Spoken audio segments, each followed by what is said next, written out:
Halo penonton Cokro TV, kali ini kita akan bertemu dengan seorang tamu istimewa.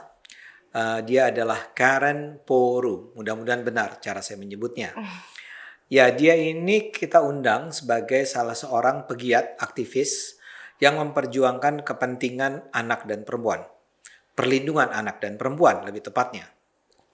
Selama 2 tahun terakhir dan dia sangat aktif, jalan kemana-mana dan menghadapi banyak persoalan dalam melindungi anak dan perempuan. Tapi barangkali nama Karen atau wajah Karen kalau Anda sudah lihat sekarang itu kalau Anda ingat-ingat ini sebetulnya pernah pertama kali meledak sekitar 14 atau 16 atau 17 tahun yang lalu ketika Karen ini muncul sebagai finalis dari Indonesian Idol pertama di Indonesia di RCTI waktu itu. Dan dia adalah finalis termuda waktu itu. Dan setelah itu dia menjadi seorang artis yang populer, mengeluarkan album antara lain album Etnik Maluku, mempopulerkan lagu-lagu Maluku sampai bahkan dipasarkan di Belanda.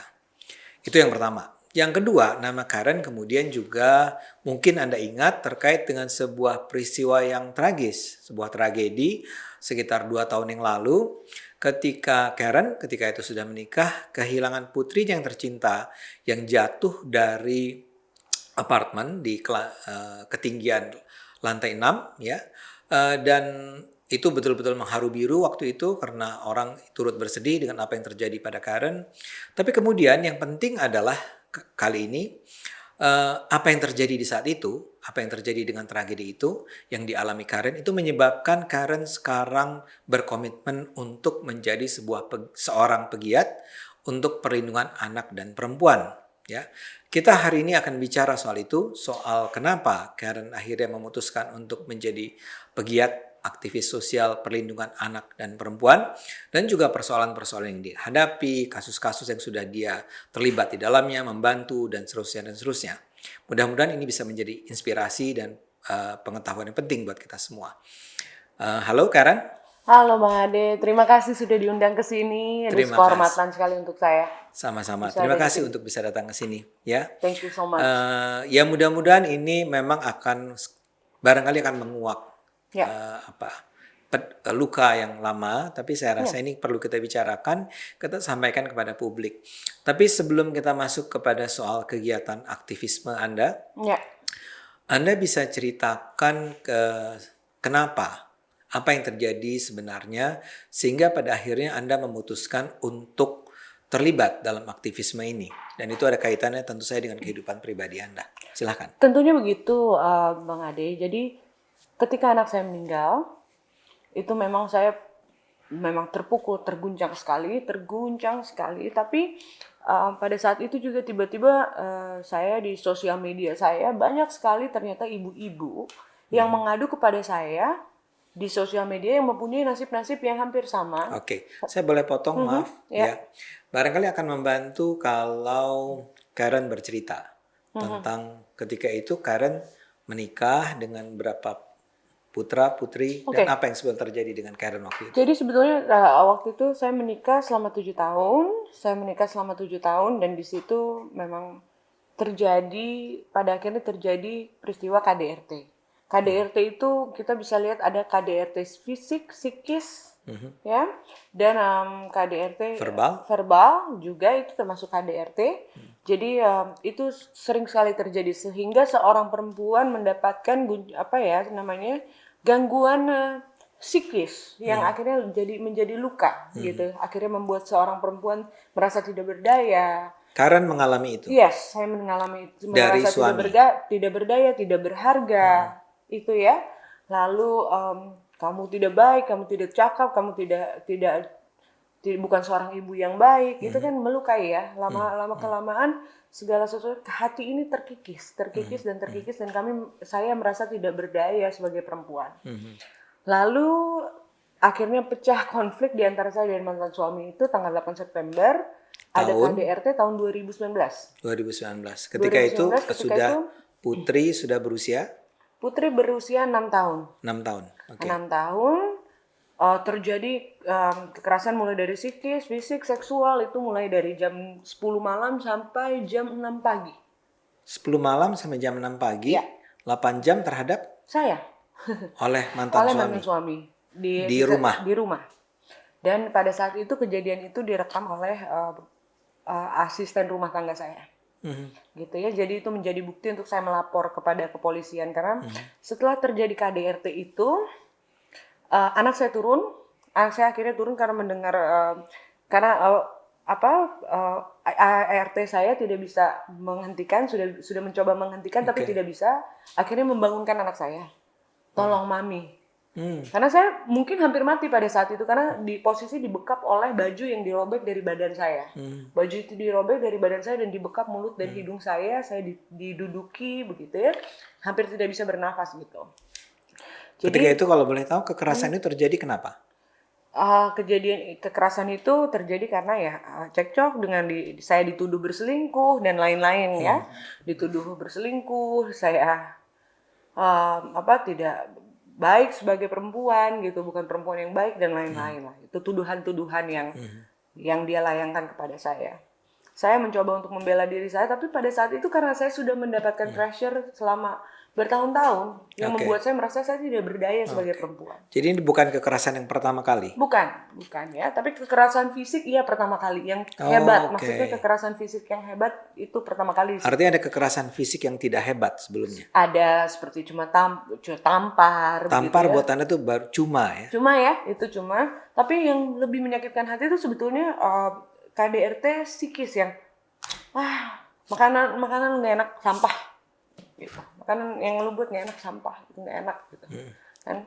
Ngapain nyari uang receh sih? Misalnya saya kerja untuk kebutuhan sehari-hari, mencukupi kebutuhan sehari-hari rumah tangga. Misalnya saya jualan makanan atau saya jual apa gitu karena atau menyanyi di acara-acara yang hanya yang kecil-kecil gitu ya. Ngapain sih nyari duit receh gitu kan? Yang kayak gitu-gitu. Jadi suami Anda apa? Musisi juga, ya musisi juga. Tapi ya itu dia segala sesuatu yang saya lakukan, saya merasa bahwa potensi saya itu dianggap remeh gitu. Jadi saya merasa jadi orang paling bodoh, orang paling tidak berdaya, orang yang tidak berguna, itu yang saya rasakan gitu. Pada saat itu 7 tahun pernikahan. Dan kembali lagi ke peristiwa tanggal 8 September itu, KDRT itu anak saya coba untuk menghentikan, tapi akhirnya terjadi juga KDRT di depan anak. Dia pukul saya juga di depan anak saya. Lalu antara itu kita bilang disoriented lah. Saya di antara alam sadar dan tidak sadar gitu kan. Anak saya dibawa pergi. Lalu beberapa kali sempat ketemu dan ada beberapa pertemuan juga yang akhirnya saya usahakan untuk bisa bertemu anak saya. Pernah dimediasi juga. Dibantu oleh Lembaga Perlindungan Anak Indonesia (PAI) pada saat itu, tapi ya saya tetap tidak bisa mendapatkan anak saya karena anak itu bukan barang. Ini semua kepentingan untuk anak. Jadi saya juga tidak mau egois, saya tidak mau ada keributan lagi depan anak, tapi jadi saya berjuang aja di pengadilan perceraian untuk mendapatkan hak asuh anak. Tapi jadi artinya sesudah 8 September, sesudah kekerasan terjadi, ada proses menuju perceraian. Ada proses menuju perceraian. Saya digugat cerai. Ya. Anda digugat cerai, ya. Dan anak itu ada dalam penguasaan sang mantan suami. Betul. Ya, di rumah yang berbeda. Iya. Jadi rumah yang tadi Anda diami tetap Anda menjadi rumah Anda ya? Iya betul. Tapi dia pindah ke tempat yang lain. Iya, dia pindah ke tempat yang lain. Kemudian Anda menjalani proses perceraian. Dalam hal itu, yang kasus soal penguasaan anak itu bagaimana? Jadi saya berusaha sebagaimana mungkin saya menjalin hubungan yang baik dengan si mantan suami ini, supaya setidaknya kamu memberikan akses untuk saya bertemu dengan anak saya. Kalau saya nggak mau egois di sini, gitu kan? Jadi demi kepentingan anak aja. Akhirnya bisa bertemu beberapa kali, 3 kali. Selama 6 bulan itu saya bertemu dengan anak saya 3 kali. Lalu setelah itu tiba-tiba tanggal 8 Februari 2020 saya mendapatkan kabar. Saya ditelepon oleh pihak kepolisian, dibilang bahwa anak saya mendapatkan mengalami kecelakaan. Lalu saya tanya, di mana anak saya? Bagaimana kondisinya? Ibu datang saja langsung ke rumah sakit di kawasan Fatmawati. Akhirnya saya pikir ini hoax, saya nggak percaya karena sudah 3 hari insting seorang ibu saya tuh nggak bisa tidur. Selama 3 hari itu saya sama sekali nggak tidur, dan malam itu sebelum saya mendapatkan kabar itu, saya WA dan mengirim message kepada ibu tiri dari mantan suami saya dan mantan suami saya itu, saya ingin bertemu anak saya besok. Saya kangen sekali, saya nggak bisa tidur 3 hari, saya sangat merindukan dia, tolong dong. Gitu. Ternyata saya memang ketemu sama anak saya. Tapi anak saya dalam keadaan sudah tidak bernyawa pada saat itu. Dalam keadaan yang sudah tidak bernyawa, saya harus memeluk dia dengan keadaan dia sudah tidak ada.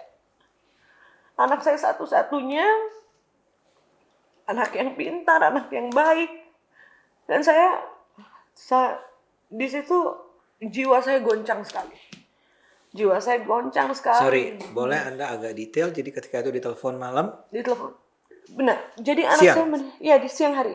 Jadi anak saya itu ternyata meninggal di malam hari. Jam 10 malam. Dibawa ke di rumah sakit lain di daerah Cilandak juga. Tapi setelah itu dipindahkan ke rumah sakit Fatmawati, dan dari keluarga mereka tidak ada yang menghubungi saya sebagai seorang ibu yang mengandung dan melahirkan dan mengurus anak saya gitu. Seperti saya ini tidak ada artinya, dan akhirnya setelah hampir 12 jam saya baru dapat kabar anak saya sudah tidak ada.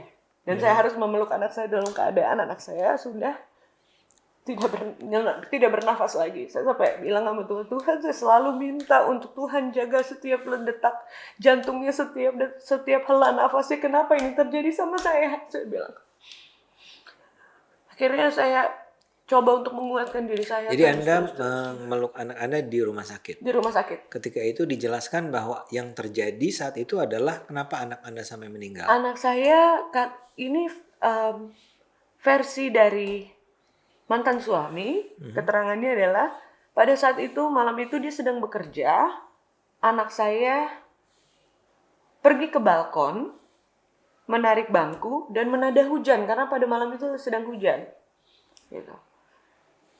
Buat saya, semuanya ini tidak masuk akal, karena anak saya takut ketinggian, dan anak saya tidak suka hujan. Sebelum hujan aja, masih mendung aja, dia udah buka payung. Gitu. Itu karena saya seorang ibu, saya tahu anak saya di sana. Ya. So, jadi dia menada hujan kemudian tergelincir. Gitu. Itu yang terjadi. Dan ya, sampai sekarang ya luka itu nggak akan hilang ya, tidak akan pernah hilang mungkin. Tapi ikhlas itu ya, saya coba untuk ikhlas gitu. Kasus itu menjadi sangat ramai. Ya. Kasus itu menjadi sangat ramai di berita, di mana-mana, di setiap stasiun TV ada berita tentang meninggalnya anak saya. Dan di situ ya mulailah ya. Saya akhirnya ya menjalani proses-proses hukum atas meninggalnya anak saya. Pada saat itu saya tidak memvisum anak saya atau mengotopsi anak saya, karena saya dalam keadaan kalut sekali ya. Ditawarkan untuk mau otopsi atau enggak, saya jawab ya anak saya biar cantik aja, saya nggak mau anak saya dibelah-belah. Saya bilang sudah biarkan saja dia beristirahat tanpa badannya harus dibelah-belah. Akhirnya anak saya tidak diotopsi pada saat itu, lalu sudah penguburan, tapi along the way aku merasa ada yang janggal di sini. Karena saya tidak menemukan luka yang seperti orang jatuh dari lantai 6. Cuman ada biru memar sedikit di sini, dan telinganya memang hitam seperti ada pendarahan dalam. Tapi saya pegang tangan kakinya tidak ada yang patah begini begitu, nggak ada gitu ya. Kondisinya sangatlah baik ya. Gitu. Jadi akhirnya saya memutuskan di hari ke-10 diotopsi anak saya. Dan sampai sekarang ya saya belum tahu ya apa hasilnya. Hasil otopsinya sudah ada? Sudah ada. 2 minggu setelah otopsi itu harusnya sudah ada. Tapi saya belum menerima hasil otopsi itu, saya belum dikabarkan. Saya belum dijelaskan apa hasil otopsi itu.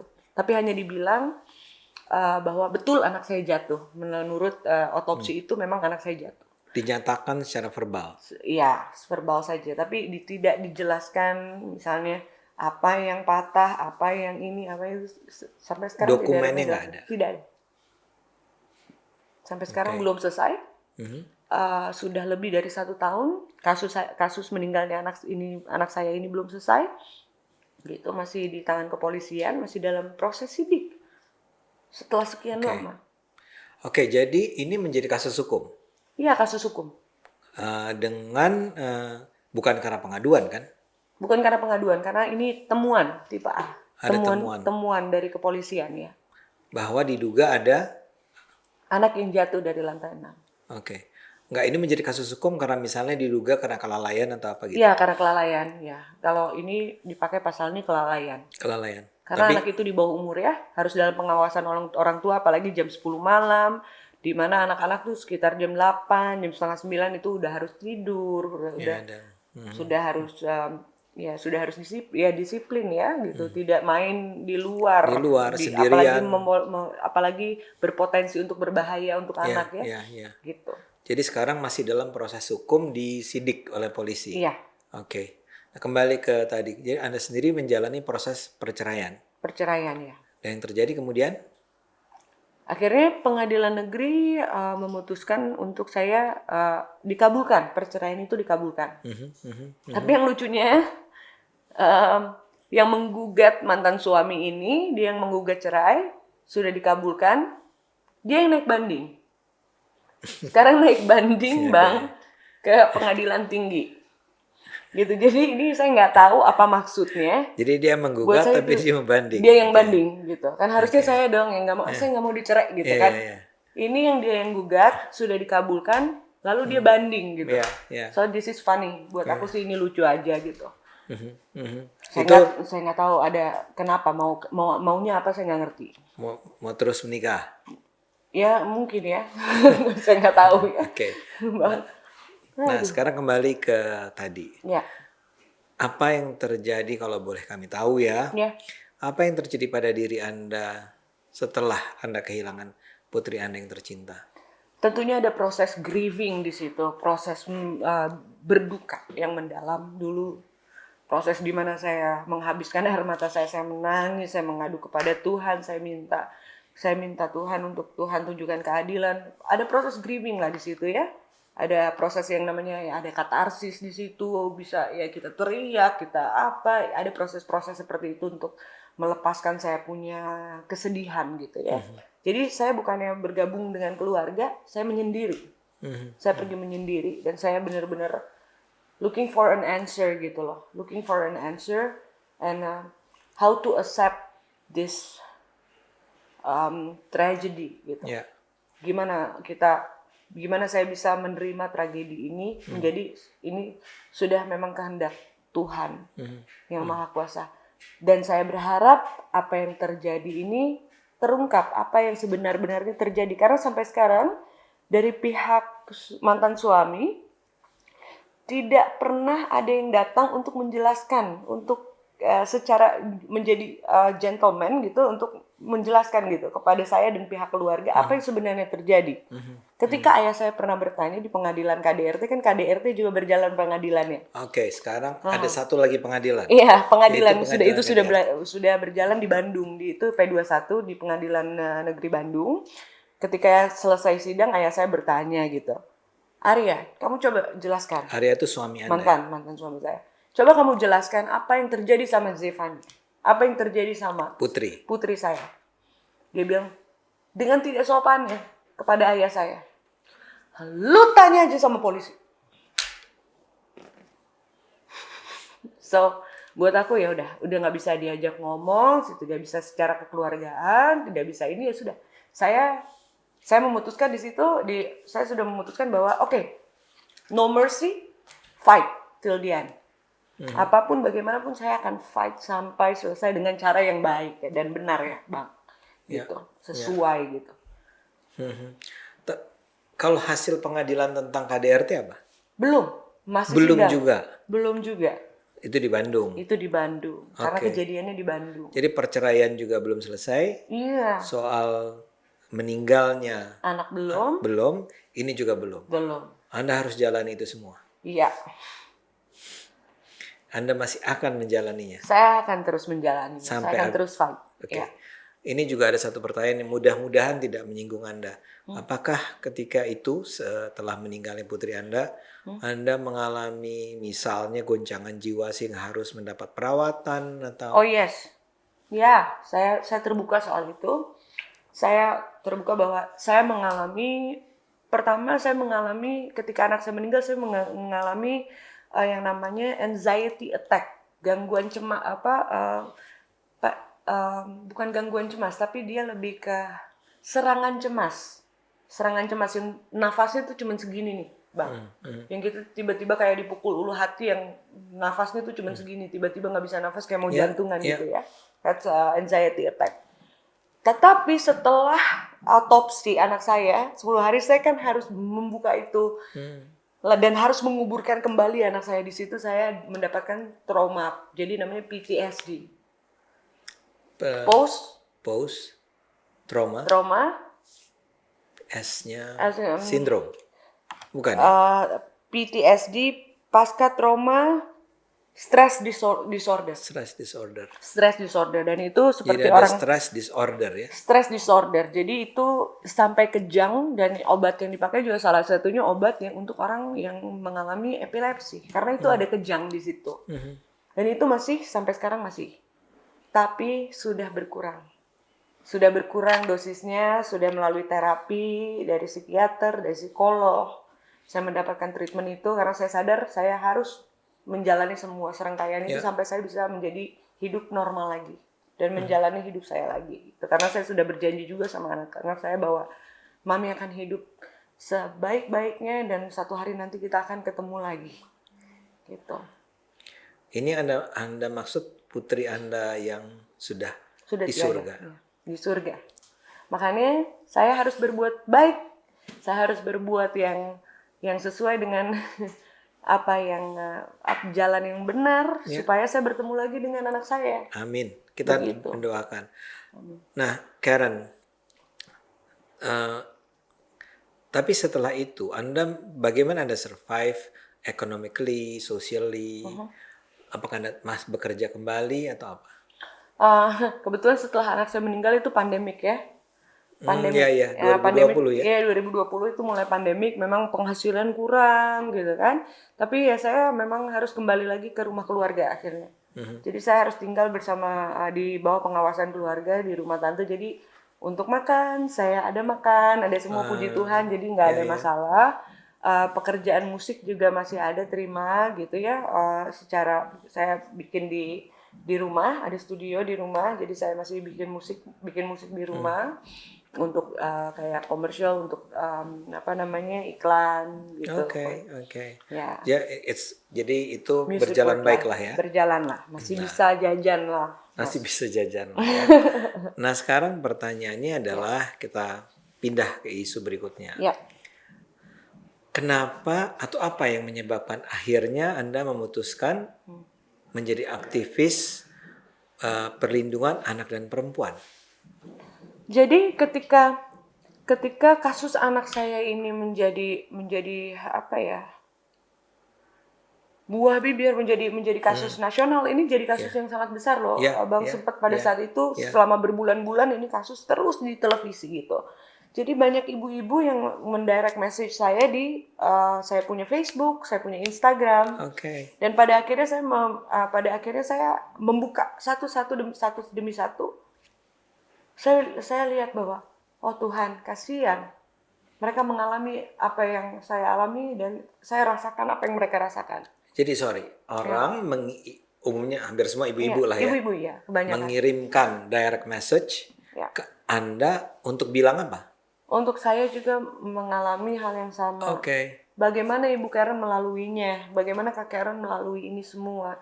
Kira-kira jalan apa yang harus saya tempuh? Karena saya tiap hari dipukuli di depan anak saya sampai anak saya itu jadi tantrum, sampai anak saya itu kalau baru 2 tahun aja dia apa-apanya semua barang-barang dilempar-lempar, semua saya stres sekali begini begitu.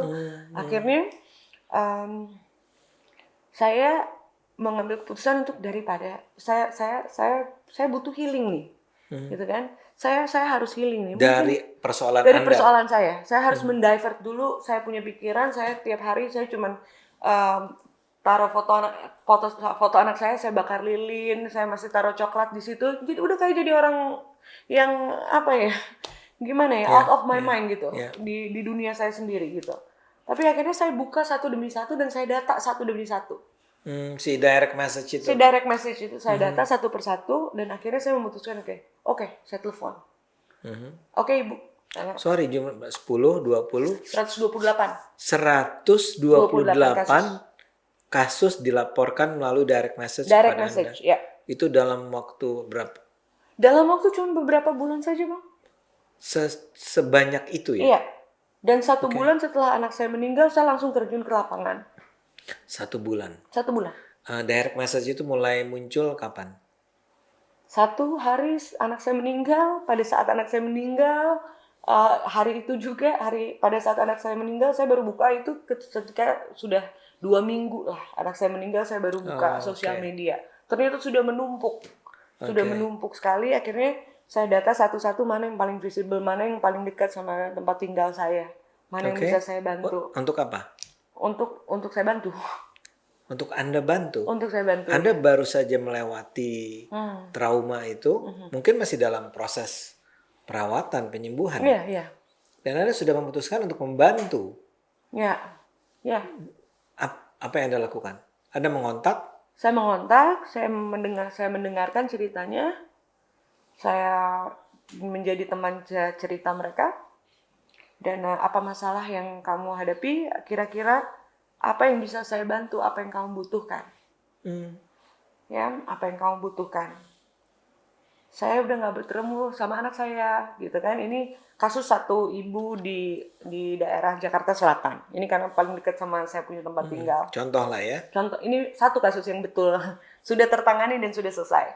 Saya nggak ketemu anak saya sudah 2 tahun. Anak saya dibawa kabur oleh suami saya yang statusnya masih suami. Tapi secara agama. Ini menjadi kasus juga gitu. Tapi tidak tercatat secara catatan sipil. Secara negara gitu ya.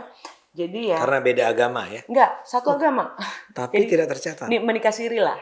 Oke. Ya, menikah siri. Jadi anak ini dibawa oleh ayahnya. Sedangkan ayahnya ini saya tahu dia pekerjaannya serabutan lah ya, driver online gitu. Anak ini suka dititip di pangkalan. Ini anak perempuan dengan umur yang sangat rentan untuk dilahap oleh predator-predator gitu. Akhirnya kita bertim gitu ya dengan ibu-ibu lainnya, dengan sahabat-sahabatnya ibu ini. Siapa ibu-ibu lain yang bisa bantu saya bilang. Kita turun langsung gitu. Jadi Anda kontak si ibu, taruhlah ibu X ini, ya. Anda ajak ngobrol, Anda ajak teman-teman si ibu X ini. Saya ajak ketemu. Saya ajak makan, saya ajak ketemu di luar, kita bicara. Udah tahu belum tempat tinggalnya di mana? Kira-kira di mana? Terakhir sih sekolah di sini. Oke, kita cari tahu, kita tracing. Sore kamu yang patroli, nanti malam saya yang patroli. Patroli artinya? Nanti malam saya yang patroli. Saya patroli itu ngeliatin, ngejagain. Memantau. Naik motor, saya orangnya, saya bukan orang muslim, saya Nasrani, saya akhirnya pakai kerudung lah ya, pakai kerudung gitu kan, pakai masker gitu. Naik pakai motor, masker jadi nggak kelihatan lah. Iya, nggak kelihatan mukanya, saya intai gitu ya. Oh, anak ini tinggal di sini ternyata. Kita ketemu. Gitu ya. Lalu 2 hari kemudian masih kita intai juga. Kita lihat jam ayahnya keluar, pulangnya jam berapa. Berjam-jam itu, Bang. Berhari-hari. Bersama ibu-ibu itu. Iya. Tapi pencar-pencar. Iya. Gitu kan? Wow. Berpencar-pencar. Jadi kita menjalankan, karena tidak ada penculikan oleh ayah atau tidak ada penculikan oleh ibu. Jadi ini nggak against the law. It's not against the law. Kalau ibunya mau ngambil nggak ada masalah, saya tidak akan bukan penculikan ya namanya. Bukan dong, ibunya yang ngambil kan, ya kan? Jadi kita nggak usah ribet-ribet gitu, karena saya sudah mengalami hal yang udah cukup ribet gitu. Jadi Anda menunggu suaminya si driver ojol itu meninggalkan rumah, lalu Anda datang ke rumahnya. Dan dengan ibunya, ya tentunya dengan ibunya. Karena kalau saya yang ngambil, saya yang culik. Iya betul. Jadi saya yang di ini nama polisi ditangkap pasti. Akhirnya saya udah siap mobil, 2 mobil di depan. Yang satu mobil mantau untuk kalau ada apa-apa, yang satu lagi untuk ibu dan anaknya untuk pergi ke tempat yang aman gitu. Udah kita bicarakan, kita lapor, kita tentunya menjalani prosedur ke Pak RT, ke Pak RW, ke Pak Babin Kamtipnas. Kalau ini ibunya loh, dia mau ketemu anaknya, ini anak sendirian di dalam. Kita harus, kalau ada apa-apa sama anak ini, apakah bapak mau bertanggung jawab kan enggak, gitu kan? Akhirnya itu dikunci, untungnya saya coba buka pintu, dikunci. Ternyata kuncinya ada di dalam, bisa dibuka dari jendela gitu, gitu kan? Langsung kita angkat. Kita langsung larikan, gitu. Kita larikan dengan cara-cara yang seperti itu selesai kasusnya jadi. Kasusnya selesai untuk udah ada di ibunya, tapi juga tentunya ya anak ini kan sudah 2 tahun tidak bertemu dengan ibunya. Tentu saya menghubungi seperti P2TP2A, itu lembaga dari pemerintah untuk anak ini mendapatkan konseling untuk dia punya kejiwaan. Kita nggak pernah tahu apa yang terjadi selama 2 tahun ketika dia dipisahkan oleh ibunya. Karena ini yang proyek paling krusial, Bang. Gitu kan? Oke, solusinya anak ini sudah ada di tangan ibunya, tapi selama 2 tahun berpisah apa yang terjadi sama dia? Itu harus ada guidance dari itu harus di assessment. Gitu. Nah, Anda melakukan ini dengan belajar dari gerakan mana gitu. Anda melakukannya dengan insting Anda aja. Pertama ya, saya karena kasus anak saya meninggal, terus pada saat itu perebutan anak, akhirnya saya baca undang-undang perlindungan anak, baca undang-undang tentang perempuan, buku putih, ya, anti kekerasan terhadap anak dan perempuan dan lain-lain, saya pelajari sendiri lah ya, otodidak, dan saya menemukan ya di mana menemukan celah yang tidak melanggar hukum ya di situ saya kerjakan gitu loh, Bang. Gitu, jadi itulah gitu. Jadi saya bergerak berdasarkan itu. Gitu. Yang lain juga gitu Anda hubungi, yang bisa Anda hubungi, Anda ajak bicara. Yang saya bisa ajak dan sesuai dengan kemampuan dan kapasitas saya. Karena pada saat itu kan pandemi, uang nggak banyak gitu. Karena kan saya kan berjalan sendiri. Dan kebanyakan. Anda sendiri ya? Iya, sendiri. Dan sekarang katanya tapi udah mulai ada teman-teman yang sudah mulai ada beberapa teman-teman yang membantu, yang punya kepedulian yang sama, teman-teman penyintas, kita bilang penyintas, survivor. Survivor yang mau membantu juga. Ayo Kak Karen, aku juga mau dong, ikut dong, gitu, mau bantu dong. Aduh, dengan senang hati saya bilang. Jadi dari cuman 1 atau 2 kasus yang bisa Karen pecahkan bisa jadi 5 kan, bisa jadi 8 kan, gitu. Dengan bantuan teman-teman yang lain gitu. Dan itu ya semua. Selama ini perlawanan terjadi tidak? Perlawanan terjadi, teror terjadi. Teror yang ada pasti dari pihak ayahnya gitu ya. Teror ke saya, mau penjarain saya, mau bakar rumah saya. udah biasa Bang. Ini udah terjadi artinya sejak berapa tahun? Sudah 1 tahun inilah ya. Setelah anak saya meninggal, 1 bulan setelah anak saya meninggal, dan ada juga kasus-kasus yang susah, agak buntu untuk terselesaikan, seperti ada 1 kasus di Medan, ibu ini udah dipisahkan oleh anaknya. Maaf, saya bisa bilang bahwa ya kenapa Bang? Gak apa-apa. Oh ya. Gak apa-apa. Suaminya ini adalah APH, aparat penegak hukum. Tapi di situ ya anaknya dibawa, terus kita sudah sampai ke sidang propam. Kita sudah mendampingi sampai ke sidang propam, tapi anak ini tetap saja tidak bisa diberikan kepada ibunya. Gitu, dan ibu ini tinggal di jauh dari kota. Dan di situ ibu ini hanya kerja sebagai orang yang cuci baju tetangga-tetangganya. Gitu. Cuci baju sehari cuma dapat 25.000 gitu ya. Sampai dia bilang, ini yang saya tertusuk sekali gitu ya. Kak, saya nggak apa-apa, saya nggak dapat anak saya di tangan saya, tapi setidaknya saya dikasih akses. Saya tahu kemampuan saya tidak bisa membiayai anak saya. Tapi setidaknya saya dikasih akses dong untuk peluk anak saya, untuk ketemu. Dan itu tidak terjadi. Ini sangat menyakitkan saya kalau ada kasus-kasus yang belum selesai seperti ini tuh, saya nggak tahu. Apalagi yang saya harus lakukan, saya sudah lakukan yang semaksimal mungkin. melakukan pendampingan, dan saya juga punya keterbatasan karena segala sesuatunya kan saya berjuang sendiri Bang. Ya. Pada saat itu gitu. Dengan ya uang sendiri, dengan ya puji Tuhan selalu dicukupkan gitu ya.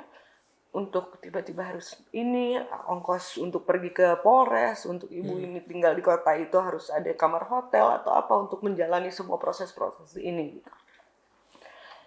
Jadi apa ya, saya merasa bahwa saya berharap sekali bahwa lembaga-lembaga di negara Indonesia ini yang harus melindungi perempuan dan anak Indonesia ini berfungsi. Bang, harus berfungsi. Ya. Gitu. Yang selama ini menurut Anda belum berfungsi. Saya tidak tahu, tapi beberapa kali dengan kasus-kasus yang dilaporkan 128 kasus itu yang saya baca, yang semuanya saya sudah screening, saya sudah baca betul-betul. Mereka tidak dapat bantuan apa-apa gitu. Mereka sudah melapor, dilempar ke sana, dilempar ke sini. Ada yang namanya di Indonesia ini kan ada banyak lembaga ya, perlindungan anak, ada yang independen, ada yang di bawah pemerintah ya kan.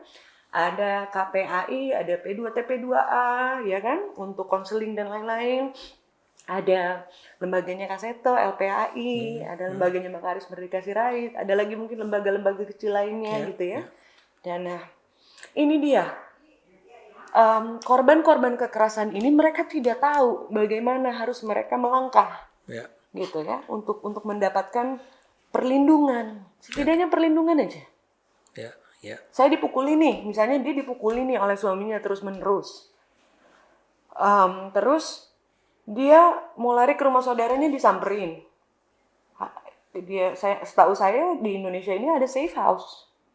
Dari lembaga P2TP2 ada safe house untuk korban-korban kekerasan begitu ya, untuk ibu dan anak gitu ya. Bagaimana cara mengakses itu?